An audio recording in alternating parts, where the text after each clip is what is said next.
Are there any biolaboratories that erase memory? Why Ukrainians kidnap civilians and convert them into soldiers? What kind of shaman rituals need to be performed in order to bless the army? What do all these things have in common? And these are just a few examples of ridiculous Russian propaganda that I'll be presenting to you today. What's up, investors, Aaron V and people of Reddit? It's the Russian Dude and this is your daily update on Russian-Ukrainian war as of Monday, May 30th. You can see the main events of the day to my right, along with the timestamps. Welcome to another episode of ridiculous Russian propaganda. And boy, I do have many of them for you today. So here, first of all, we have the example of real Russian propaganda. Here we have these big Russian trucks with these big TV screens that drive around the Ukrainian city of Mariupol and they broadcast Russian TV news channels. These big propaganda trucks are almost like exactly what you imagine something from 1984 George Orwell novel. They literally go around the streets of Mariupol and broadcast Russian TV channels. And these TV channels say that now you Ukrainian people, now you are free from Nazism, now you are free from killers and murderers, you can now live as free Ukrainians, glory to Russia, support Putin. Which is basically like if you before that thought that Russia did not have that strong level of propaganda, here you have it, just look at this. The next piece of ridiculous Russian propaganda is that the representative of Единая Россия, which is basically the biggest, the one and only political party in Russia, he said that he has undeniable evidence that Ukraine has these biolaboratories which were erasing memory. And the reason why this is the very first mention of these biolaboratories and basically why no one remembers about them, guess why? It is because the memory was erased. Moving on to the third piece of ridiculous Russian propaganda. Here we have the Russian representative of Crimea, Vladimir Konstantinov, who said that Russian kids should stop learning English language. He basically said, why would kids need to learn English if they will never go outside of Russia? Instead, Russian kids should better focus on learning Russian language and history of Russia. His next point against learning English language was that whenever kids learn different languages, they become hostages. What he meant is that as soon as kid learns a new language, he starts being interested in the culture of different people, which inevitably leads that this person wants to visit different countries. And in this case, I'm not sure how this is a hostage situation, but this is what he said. And he concluded his speech by saying that he himself, he does speak English, but that's different, you just don't understand this, because I need English for work. So this is your Russian-style double standards. Moving on to the fourth piece of ridiculous Russian propaganda, which came from our favorite president of Chechnya Republic, Ramzan Kadyrov. He said that he has all the evidence in the world that Ukrainian soldiers are literally kidnapping Ukrainian civilians and then they convert them into Ukrainian super soldiers. He basically said that these poor Ukrainian civilians are either forced to take weapons and kill Russians or they'll be killed by Ukrainian soldiers. And while these Ukrainian civilians are being the hostages of the Ukrainian army does not feed them, which makes these Ukrainian civilians to be extremely angry. And because of this, according to Kadyrov, that is why the morale and resistance of Ukraine is so strong. And the final piece of ridiculous Russian propaganda for today is this news report on the federal channel during prime time is that Russian shamans are doing rituals to bless the Russian army. Yes, you heard that right, and the reason why I said it slowly and to separate each word is so that you can understand everything correctly, because this is how it is. So this whole news report was based around this one shaman who was building these sacrificial bonfires and burning the heads of bulls. And according to him, this is a very old shaman tradition from different Russian regions, which will definitely bring luck to Russian forces. So there we have it. That's the state of Russian propaganda at this very moment.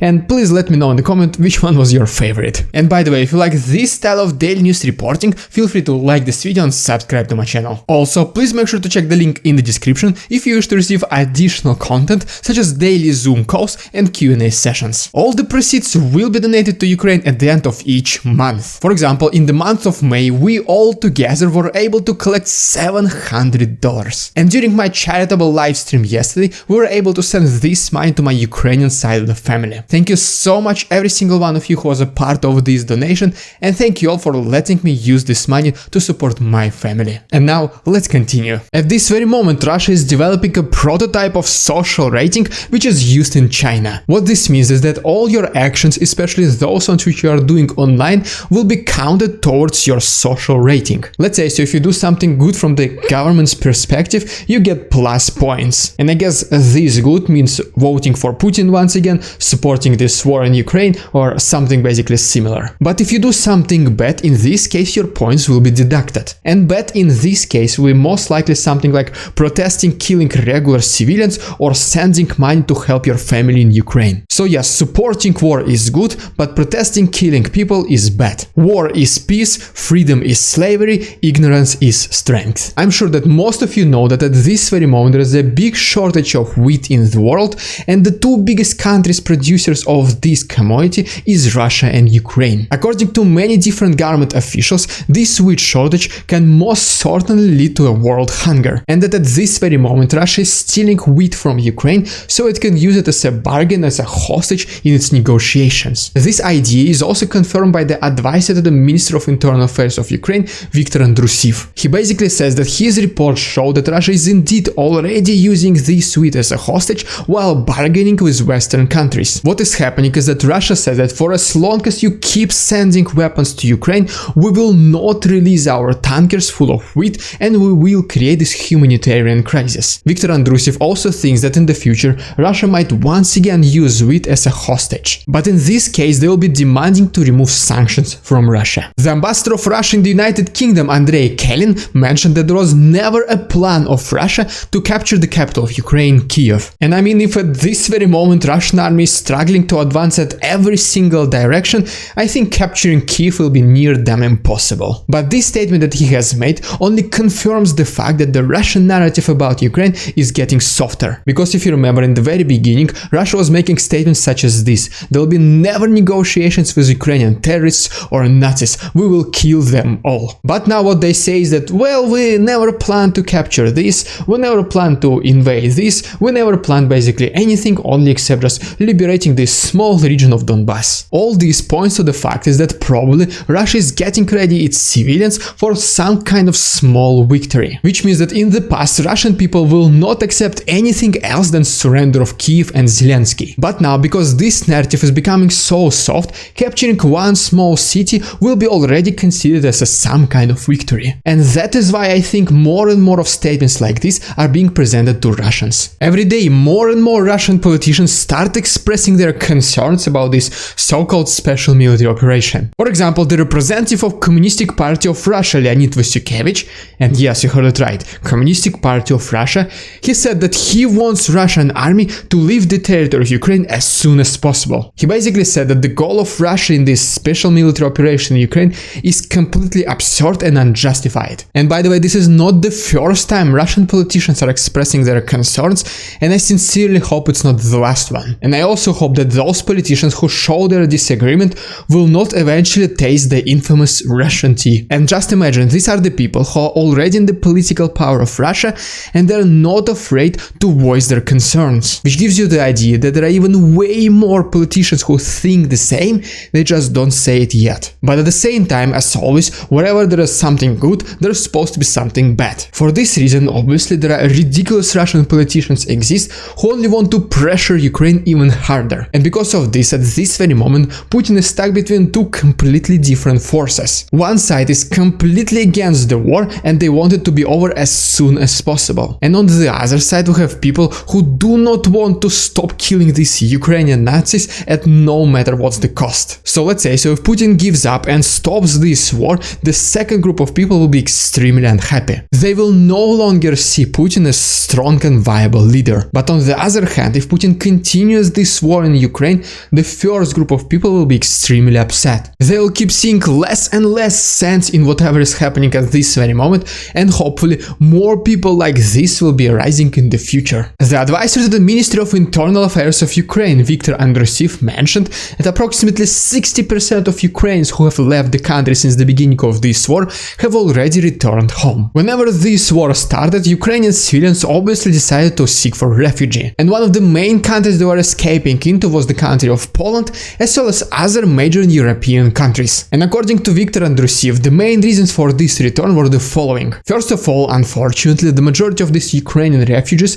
were not able to find decent housing in Europe. This was either something unsuitable for a family or extremely expensive. And the second reason was that it was very difficult for these refugees to find work in these countries, which basically means they were able to live there for as long as their savings lasted, and then they had to return home. Recently, the president of Turkey, Recep Erdogan, mentioned that he is ready to host a three-way negotiations phone call between Russia, Ukraine and Turkey. The president of Ukraine, Vladimir Zelensky, almost immediately said that he is ready. So basically at this very moment all we're waiting for is the agreement from Vladimir Putin. And yes, just as a reminder, there were several statements in the past from Russia whenever they were saying that Putin is always ready to talk with Zelensky. It is Zelensky who is always declining these calls. Which is, to be honest, a pretty ridiculous lie, because every time Ukrainian side was inviting Russia to do negotiations, Russian side was always coming up with different excuses. And their favorite one is that there is simply nothing to talk about. The only way Putin and Zelensky will talk in person or over the phone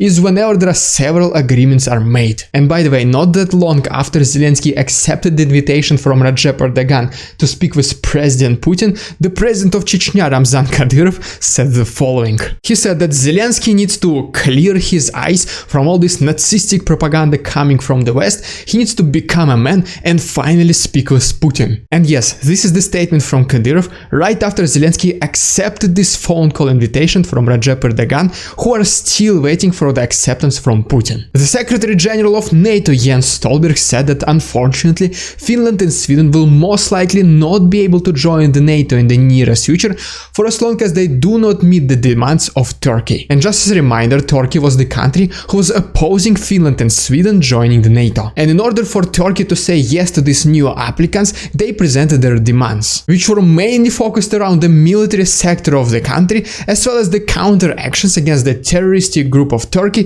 Kurdistan Workers' Party. Recently, the Minister of Foreign Affairs of Russia, Sergei Lavrov, made several new statements, which, to be honest, nothing new at all. First of all, he mentioned that the special military operation of Russia and Ukraine goes in accordance with the schedule, and that one of the main priorities of Russia, which they're still following all the way until this day, is to avoid destroying the civilian infrastructure. Yes, you heard that right, is that according to him, Russia never destroyed any civilian or residential buildings in Ukraine. I guess I'm not sure who destroyed 90% of Mariupol then. The second statement he made is that he thinks that these Western sanctions will not be lifted from Russia anytime soon. And I guess we can hear truth from him from time to time. And his another major statement was that the West was constantly ignoring this arising problem of Nazism in Ukraine. And because of this, according to him, the main goal of Russia is to prevent the spread of Ukrainian Nazism across entire Europe, and as well as to liberate the region of Donbass. Thank you so much for your attention, check the link in the description, stay safe and see you tomorrow.